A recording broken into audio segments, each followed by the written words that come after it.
Now this is an interesting exercise.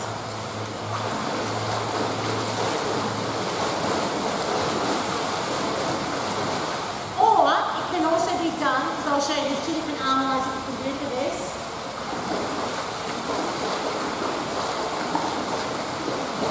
Okay, the second one's harder.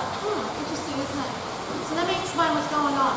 So I'm jumping and pulling my heel up to my buttocks. It means I'll be able to jump up quite high. If you see your clients doing this,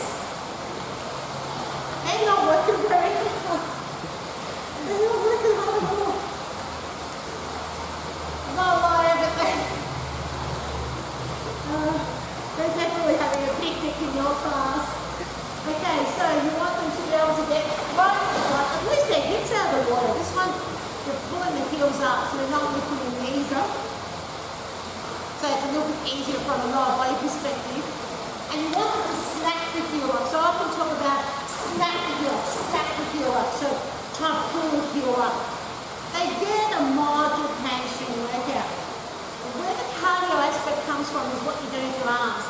So option one was palm down, palm forward, and I was going full range. And we've got these hands. Option number two, I didn't turn the hands around. So I kept my fingers together, I kept them a lot closer. And there's a lot more abdominal activation. Because when I push my arms forward, I've got contraction to the front and interior muscle groups to be able to force that arm forward. So that's where the intensity is, about pushing forward as I land down. It's really tough. It does require a bit of shoulder activation, so for those clients that might have a little bit of issue with their shoulders or they're in a lot of pain, I would definitely get them doing the palm to around because it takes a load of stress, particularly off the anterior deltoid. Not that there's a lot, but it's quite a great exercise. It's a really good exercise. So good one for spiking cardio, good one for like getting interior muscle groups working. I really like it a lot. I've got a couple of options there with the arms which will change the way the exercise feels, and that's this week's activity. Okay, the heel tuck. This is not an easy exercise to demonstrate if you don't have the upper frame. Basically, you've got to jump up, pull your heels back. So there's a jumping type action that's required. Not as how some of the other movement patterns, but still challenging. I love using the frame for this, and of course you could use the back of the chair. So, using the frame here, I use it in this position, and I would snap the heels back. So I'm focusing on pulling the heels back, and then I talk to them about how high I want them lifting up out of the water.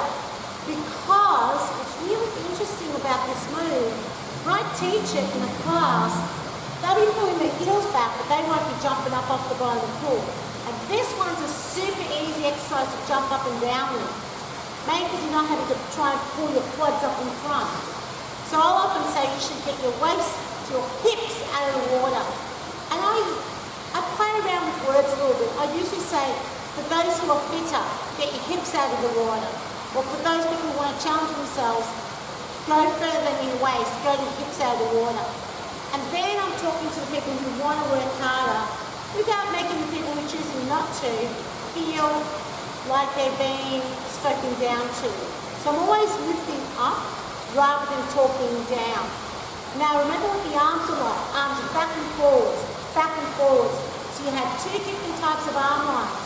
There's the back and forwards, that was the easier option, or the fingers together driving the arms back.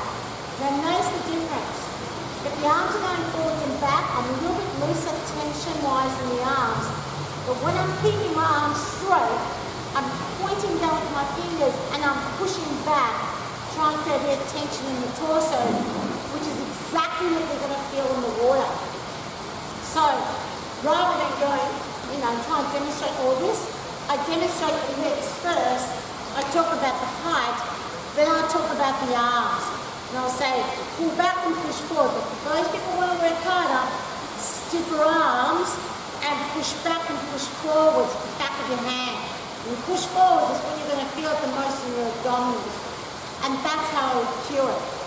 Such a cool exercise, a little bit different from the norm. Oh, one more thing.